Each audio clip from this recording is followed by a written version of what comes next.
Vipassana. It felt like two hot knives were stabbing me in the back, right into my kidneys. It was a burning pain, unavoidable.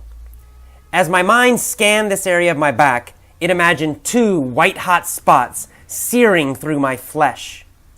My knees also burned. My ankles burned. My feet were numb with a dull ache. But my back was the worst. I felt a wave of panic, butterflies in my stomach, and a tremendous urge to get up and run away. I gulped, refocused my mind on the sensations in my body, and remained still.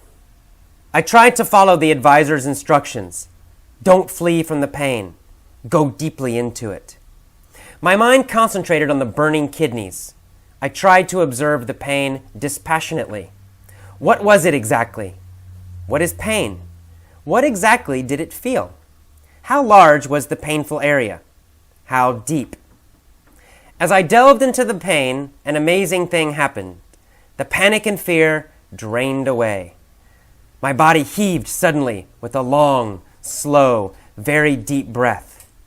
As I exhaled, I felt a deep sense of calm wash through me. A natural, unforced smile crept onto my face. My mind remained focused, and suddenly the intense pain didn't seem painful. I noticed that the pain was, in fact, an area of more intense vibration, but I was no longer experiencing it as something to escape or avoid. That was the moment I broke through. At the end of the 8th day of a 10-day Vipassana meditation course. Vipassana is a form of meditation, sometimes translated to English as insight meditation. It consists of a deep and systematic observation of one's mind and body. Vipassana has many variants and is taught by many different meditation schools, teachers, and groups. The course I took followed the methods of S.N. Goenka. Goenka learned Vipassana in Burma and was so amazed by the transformations it caused in his life, he wanted to teach others. After some time, Goenka developed a 10-day course. The course is very intense. Participants do not speak during the course, and they meditate from 4 a.m. to 9 p.m. with only short breaks. The focus of the course is on the direct experience and practice of meditation rather than theory or philosophy. Another unique aspect of the course is that it is free. At the end of the course, participants may give a donation if they wish to help others do the course, but this is voluntary and there is no coercion. When I finished the course, I felt a powerful sense of calm. I felt centered. My mind was clearer than it had ever been. The course was one of the most powerful experiences I've ever had in my life, and one of the most positive. Unfortunately, that was almost 3.5 years ago. Initially, I continued to meditate after the course, but slowly I got out of the practice. It's been quite a while now. As a result, I feel my mind and emotions have grown volatile and unstable again, which, lately, has gotten me thinking about Vipassana. There are Vipassana courses and centers all over the world, so it would be easy to find one. To learn more, go to www.dhamma.org. That's DHAMMA.org.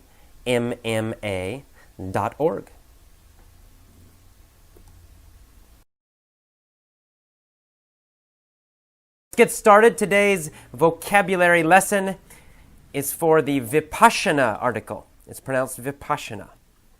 Let's start with the word kidneys in the first paragraph. I felt two hot knives stabbing me in my kidneys.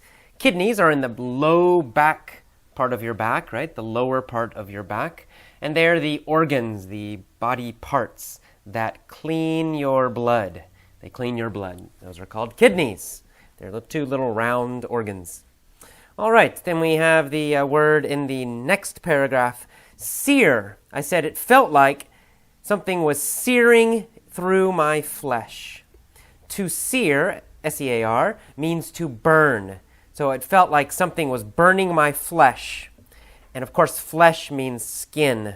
It can sometimes mean, in general, it can mean muscle and skin together. So it felt like something was burning, searing my flesh, burning my skin. All right. In that same paragraph, we see the word numb, N-U-M-B. My feet were numb with a dull ache. Numb means has no feeling, without feeling. So if your feet are numb, it means they can't feel pain or anything else. So if you pinch your foot, you will not feel it. That's numb. Ache is a kind of pain. Ache is kind of a very general pain. If you are stabbed with a knife, that is not an ache. We call that a sharp pain.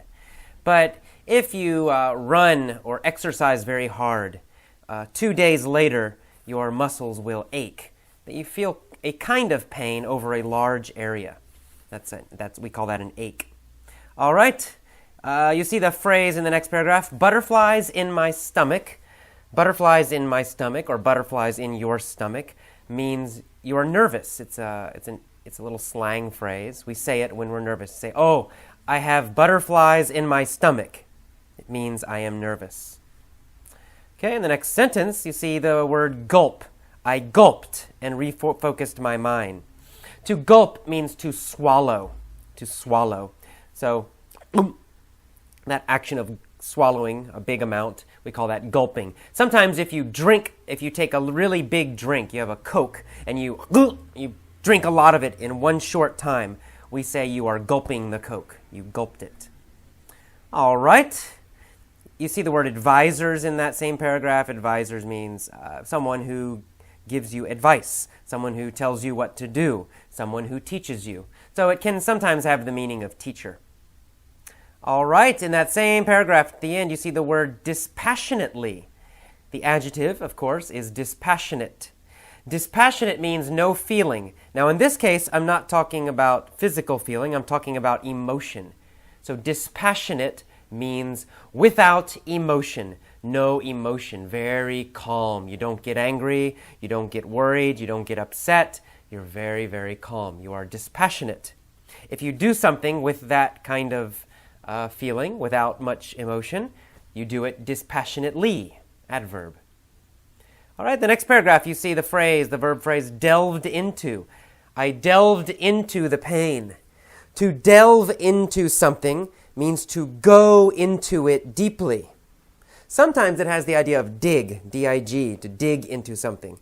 But it means to go into something. If you delve into English, it means you study English very deeply. You study it a lot. You delve into it. All right, and then you see the phrase drained away in that same paragraph. Drained away just means go away. We've had that word before, I believe. In the next sentence, we see the verb to heave. My body heaved suddenly. To heave means to move suddenly. You suddenly move, and so my body suddenly was shaking, or it moved a lot in a very quick time. That's heave. Heave sometimes also means to throw, usually to throw something very heavy. We call that heaving also. And it's also slang for vomiting or throwing up. All right. Exhale means to breathe out. That next sentence, I exhaled. Just breathe in is inhale, and breathe out is exhale. I just exhaled. All right. Moving on to the next paragraph, we see the word crept. A natural, unforced smile crept onto my face. Crept is the past tense of creep, to creep, C-R-E-E-P, which can also be a noun. But anyway, using it as a verb, to creep means to move very quietly and secretly. So if you are creeping around the house, Maybe you're walking around the house very quietly. You're trying to be secret. You don't want anyone to hear you. So if a smile creeps onto your face, it means the smile comes onto your face very slowly and almost like a secret, like you don't want to smile, but you do smile. That's creep. Or in the past tense is crept. All right, we see the phrase broke through, which is the past tense of breakthrough, the next paragraph. I broke through on the 8th day. To have a breakthrough, to break through, means to make a big improvement. Suddenly, you make a big improvement. You want to have, or you want to make a breakthrough in your English. You can also use it as a verb phrase. I want to break through with my English. All right. Meditation in that same sentence. Meditation is the practice of focusing your mind. And you sit down and you focus your mind. There's different ways to do it. Sometimes you focus your mind on your breathing. You pay attention to your breathing. Or sometimes you concentrate on a sound. Sometimes you concentrate on your body. Different ways to do it, but they're all designed to help your brain and your mind get focused and more calm, more clear. All right, we see the word variance in that same paragraph. Vipassana has many variants. Meditation has many variants.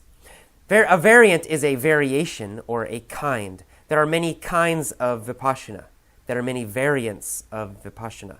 There are many variants of meditation. There are many kinds of meditation. All right, in the next paragraph, on the next page of the text guide, you see the word transformations. Singular, transformation. A transformation is a very big change. It often has the idea of being a deep change, a long-term change, something that's going to stay with you a long time.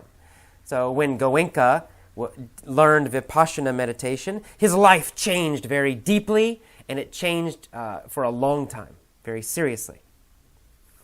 All right, we see the word participants. A participant is someone who participates. And to participate, the verb, means to join, to do with others. So a participant is a member of a group, someone who joins a group and works with a group doing something. In this case, doing meditation. All right, let's see. In the next paragraph, we see the phrase unique aspect. Another unique aspect of the course is that it's free. Unique aspect means a special feature or a special part. Unique means special, it's an adjective. And aspect means part or feature. That's a noun. All right. We see the word voluntary at the end of that same paragraph, and also the word coercion. You can give a donation when you finish the course, but it's voluntary and there's no coercion. Voluntary, an adjective, means by choice. You choose to do it. No one will make you do it. You have to decide. You have to choose yourself. That's voluntary. And coercion is a noun. There is no coercion. It can also be a verb, to coerce. If you coerce somebody, you force them. You use force to make them do something. Maybe they don't want to do it, but you try hard to persuade them or you force them. We say you are coercing them. So the noun is coercion, and it means force. Coercion means force. All right, next paragraph, we see the word centered, using this as an emotion. I felt centered. I feel centered. I am centered. To be centered means to be very calm, and it means your emotions are not changing quickly, right? Your emotions are very calm. You are balanced. You feel balanced. You feel calm. You say, I feel very centered right now. Okay. You see the phrase in the next paragraph, to get out of practice. Slowly, I got out of the practice of meditation. To get out of practice, or get out of the practice of doing something, just means you stop practicing. You used to practice it a lot.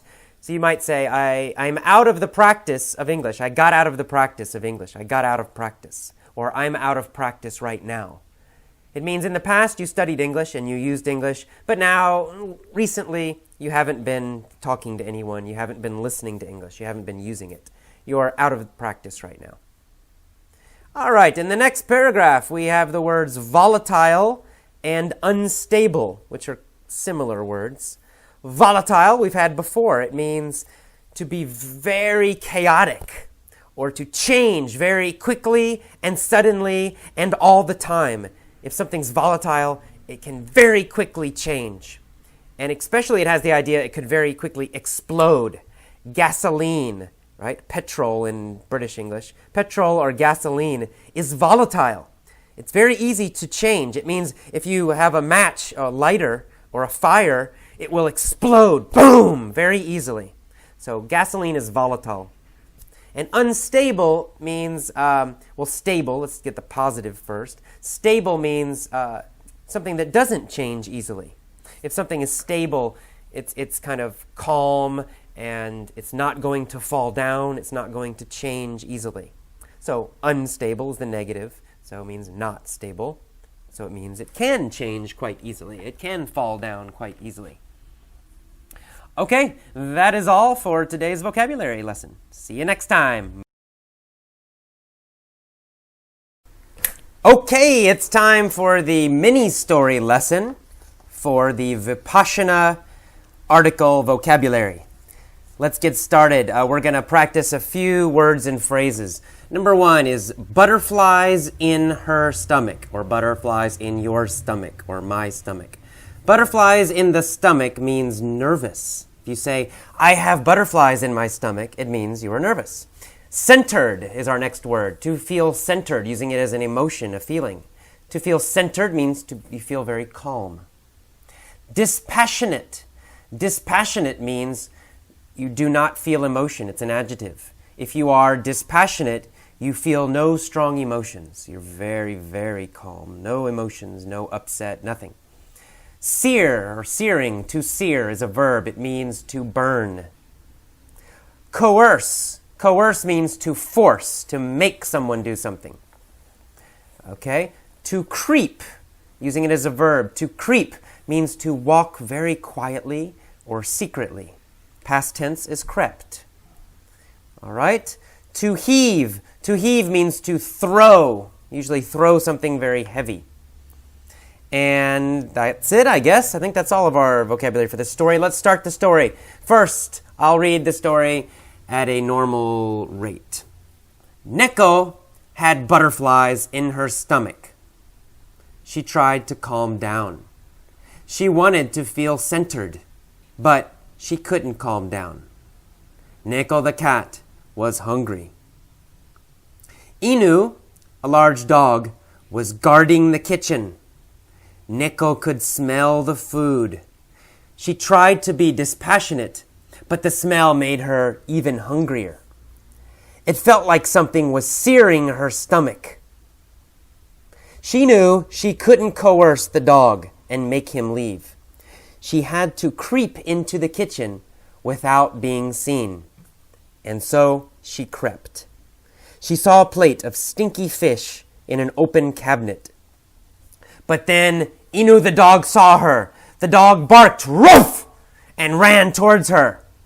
Neko the cat ran, then heaved herself into the cabinet. When she knew she was safe, she smiled and delved into the plate of fish. She ate it all, 15 kilos of fish. Okay, let's do it again. This time I will ask simple questions and I'll pause a little bit for you to answer them. Okay, Neko the cat had butterflies in her stomach. Was Neko nervous?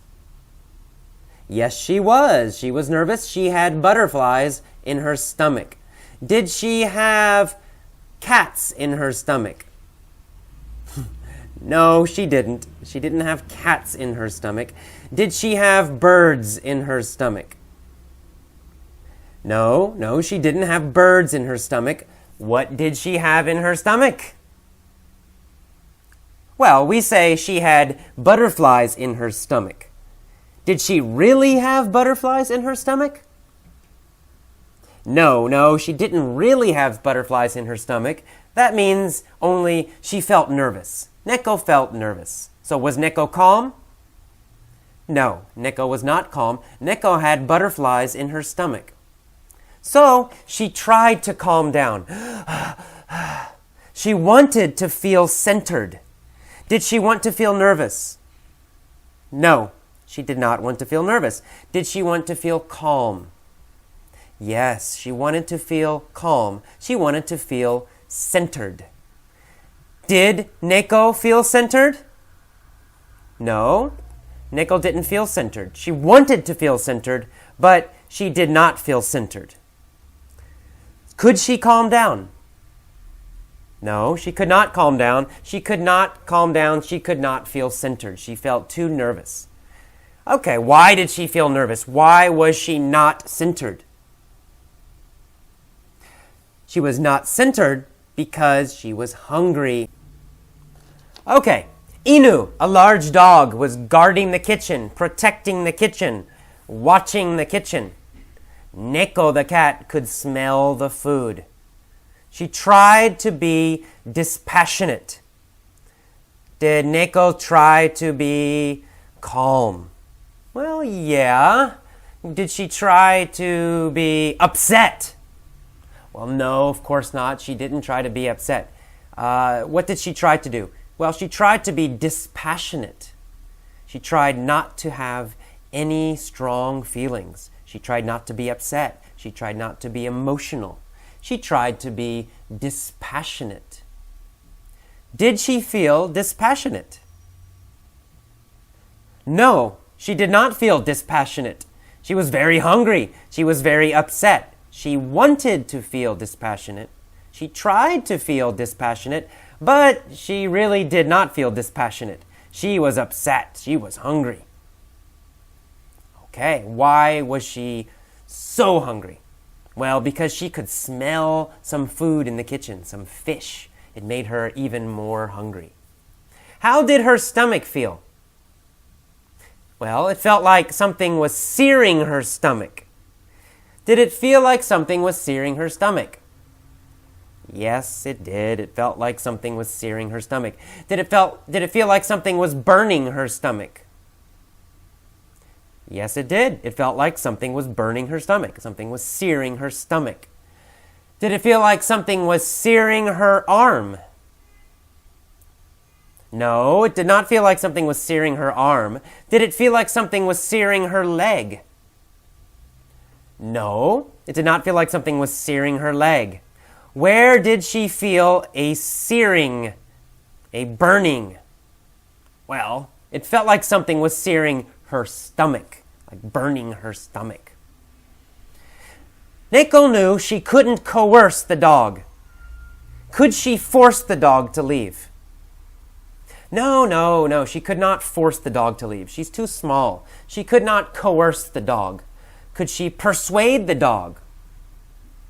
No, she couldn't persuade him. She couldn't coerce him with words either. Did she need to coerce another cat? No, she didn't need to coerce another cat. She needed to coerce the dog, but she couldn't coerce the dog. So what did she need to do? Well, she needed to creep into the kitchen. Did she need to walk quietly into the kitchen? Yes, she did. She needs to walk quietly. Did she need to make some noise in the kitchen? No. She needs to creep into the kitchen very quietly. Did she need to creep into the living room? No, she didn't need to creep into the living room. Where did she need to creep into? Well, she needed to creep into the kitchen, right? Go quietly, secretly into the kitchen. And so she crept, past tense, she crept into the kitchen. She saw a plate of big stinky fish, smelly fish, in an open cabinet. But then Inu the dog saw her. The dog barked, "Roof!" and ran towards her. Neko ran too. She jumped up, and then she heaved herself into the cabinet. Did she throw herself into the cabinet? Yes, she did. She threw herself into the cabinet. She heaved herself into the cabinet. Did she heave a rock into the cabinet? No, she didn't heave a rock into a cabinet. She heaved herself into a cabinet. Did she heave herself into the dishwasher? Well, no. She didn't heave herself into the dishwasher. She heaved herself into the cabinet. Where did she heave herself? She heaved herself into the cabinet.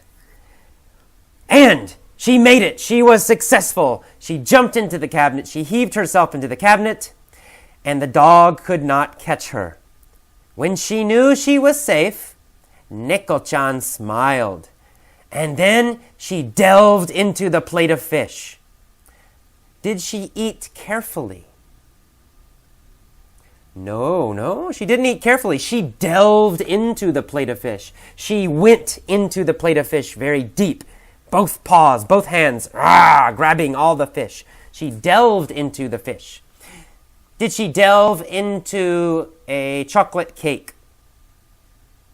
No, she didn't delve into a chocolate cake. Did she delve into an apple pie? No, she didn't delve into an apple pie. Did she delve into studying English? No, definitely not. She already speaks English. She did not delve into studying English. What did she delve into? Well, Neko delved into the plate of fish. In fact, she ate all of the fish, and she ate 15 kilos of fish. 15 kilos of fish. She delved into all of it. She ate it all. Okay, one more time. I'm going to repeat all of it, but I'm going to pause after some phrases, and I want you just to repeat the phrase, okay? So I'll say a phrase, for example, butterflies in her stomach. Then I will pause and wait. You should copy my phrase. You should say, butterflies in her stomach. And then I'll repeat it again. Try to copy my pronunciation, my tone, and my rhythm, everything. Okay. Neko-chan had butterflies in her stomach. Neko-chan had butterflies in her stomach. She tried to calm down. She wanted to feel centered. She wanted to feel centered. But she couldn't calm down. A large dog, Inu, was guarding the kitchen. A large dog, Inu, was guarding the kitchen. Neko could smell the food. She tried to be dispassionate, but the smell made her hungry. She tried to be dispassionate. She tried to be dispassionate. It felt like something was searing her stomach. It felt like something was searing her stomach. She knew she couldn't coerce the dog. She knew she couldn't coerce the dog. She had to creep into the kitchen. She had to creep into the kitchen. And so she crept. And so she crept. She saw a plate of stinky fish, and then the dog saw her and barked, "Ruff!" The dog ran towards her, and Neko ran towards the cabinet with the fish. Then she heaved herself into the cabinet. Then she heaved herself into the cabinet. When she knew she was safe, she smiled, and she delved into the plate of fish. She delved into the plate of fish. She delved into the plate of fish. Okay, she ate it all, and she got fat. All right. Now, finally, one more thing. I want you to stop. I want you to pause this, and I want you to tell all of the story yourself. Say it out loud so you can hear it with your own ears. Tell this entire story, all of the story, and use the new vocabulary. If you can't remember every word, no problem. It's okay. This is not a memory test.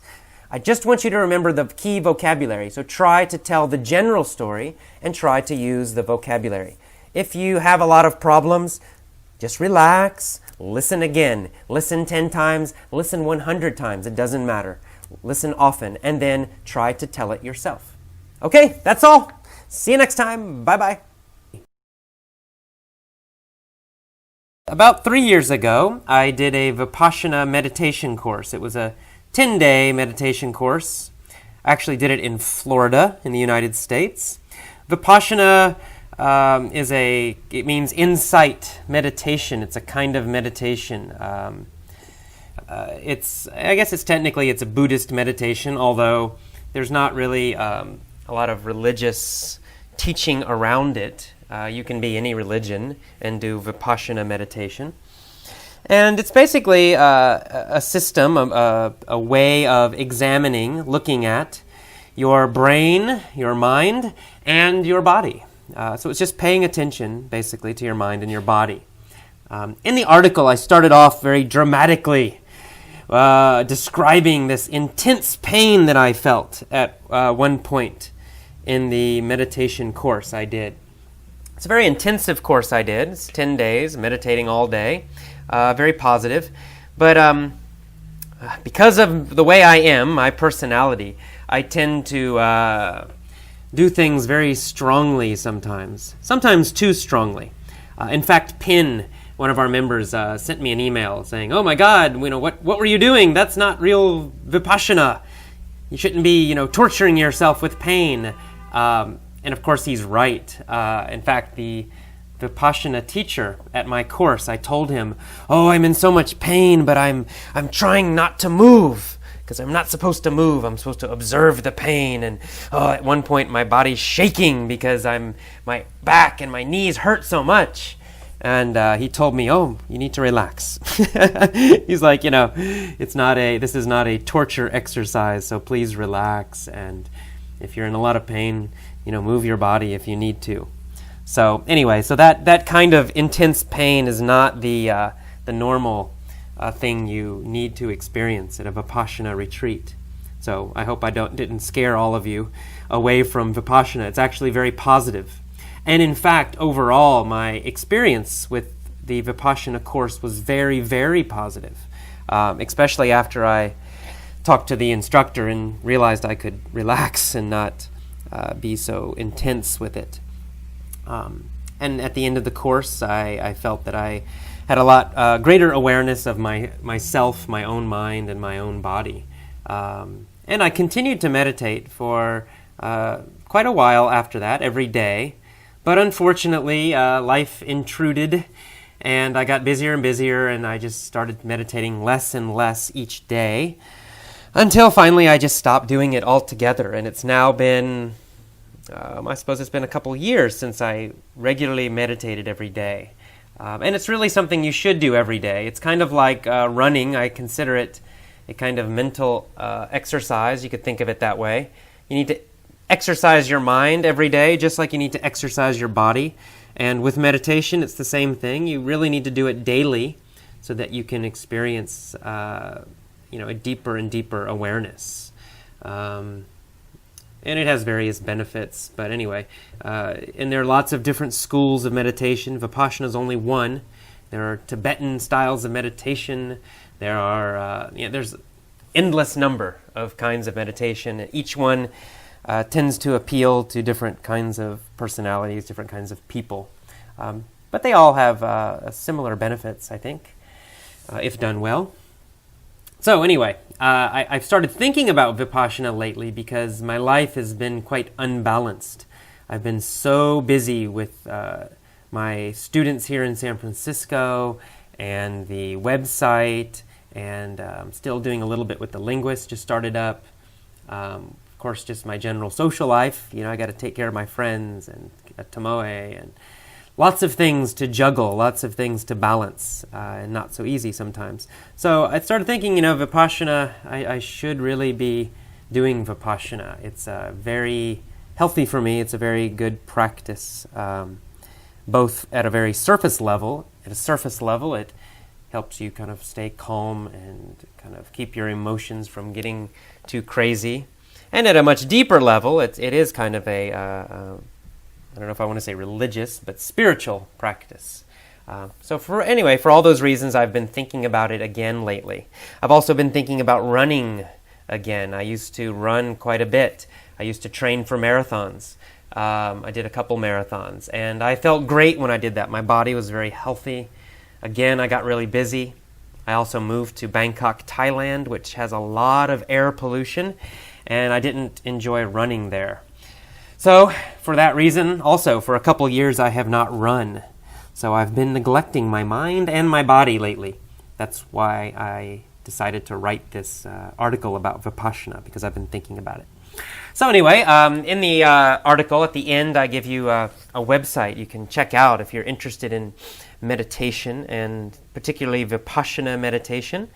You go to www.dhamma.org, and you can find more information about courses. They have Vipassana courses and Vipassana centers all over the world.